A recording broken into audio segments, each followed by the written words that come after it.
Apple just quietly deleted the part where you get to actually own your phone if you buy it from them. As of today, the way most people buy one has changed. And the finish line, the day that your phone actually becomes yours, got erased and turned into an upsell.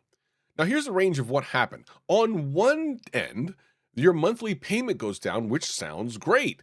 On the other end, you might make every payment for 2 full years and you still don't own the thing. And the tell is who they partner with to pull it off, not some bank, Klarna.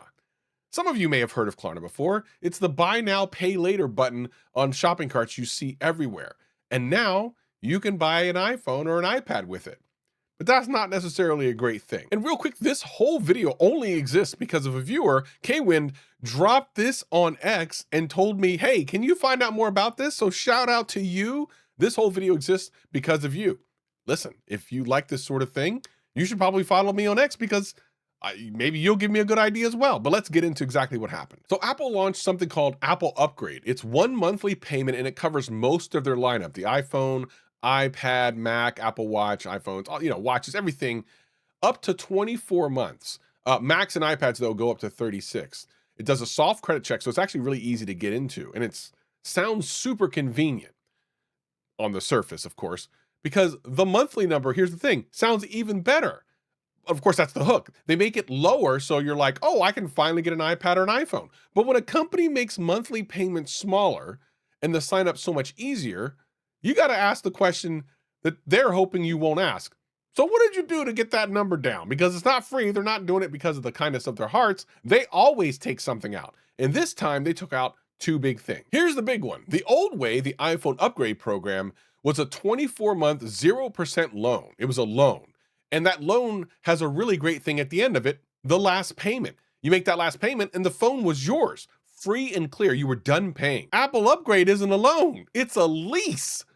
It's a lease to own, and at the end, you can keep, return, or upgrade. Now, you need to understand what that actually means. You can keep, return, or upgrade. It isn't a loan, meaning that you've paid it off at the end. There's something waiting for you at the end of the lease. Because in a loan, keeping it is automatic. You've already bought it. In a lease, keep is a decision, usually a separate buyout. And return or upgrade are the two things that really they want you to think about. Because if you think about a car lease, you get 3 years of payments. And at the end, you don't own the car. You own a choice. Pay a big chunk to actually buy the rest of it, or hand the keys back and start all over again. The old deal was the payment made your phone yours. The new deal is your last payment just made you a customer again. They didn't lower the payment, they just changed the day that it ends. The second thing they took, and this one to me is actually just as big, if not bigger, but most people haven't talked about it. The old iPhone upgrade program came with AppleCare Plus as part of your payments. If you cracked your screen or the battery dies, you were covered as part of the deal. Apple Upgrade, you don't get it. So you're paying a little bit less, of course, but you don't own the phone at the end and you don't have any coverage. It's crazy that they had to do this. We'll explain why in a little bit. But check this out. They lowered the monthly number, and one of the ways they got it lower is by pulling the insurance off of those payments. You feel the smaller payment, and you're like, cool, I'm getting the same phone for less. But at the end, when you actually don't own the phone, what are you going to do then? Because you have to pay a whole bunch of money to pay it off, or you've got to continue to pay, and no one wants to do that. Remember when they took the charger out of the box? They're like, you probably have enough chargers. Let me tell you something. That video is coming. We're going to talk about all the things they used to do in phones that they took away that we didn't ask them to do. So again, they lowered the monthly number, and one of the ways they got it lowered is just pulling the insurance off of those payments. You feel the smaller payments, and it seems great, but A, you don't own the thing at the end of the payments, and B, you're not covered during those payments. So you're double screwed at the end of those payments cycle where you don't own a phone, so you either need to pay a whole bunch of money for a 2-year-old phone, or upgrade and continue the cycle. TechCrunch connects all the dots, and it's not even a little bit subtle. And listen, Apple Upgrade would be great for Apple, but might not be for the buyer. The whole reason for this is something I talked about at the beginning of the year. There's a global memory shortage. A lot of people are calling it Ramageddon. AI eating up all the hardware and driving up prices. And you got to remember, Apple raised prices, and they've already talked about it, of their upcoming hardware. And the best way to counteract that is to give people a lower monthly number So when people go to buy a new iPhone, they're like, oh, I can do this for less money per month. It's actually not that bad. So they can still get the new phone and it makes them feel like they're not paying more. But again, the whole thing is given away when you realize who they've partnered with, not like Citizens One Bank or anything like that who ran the old 0% loan. They went with Klarna. And if you don't know what Klarna is, it's exactly what this is. It's a buy now, pay later company.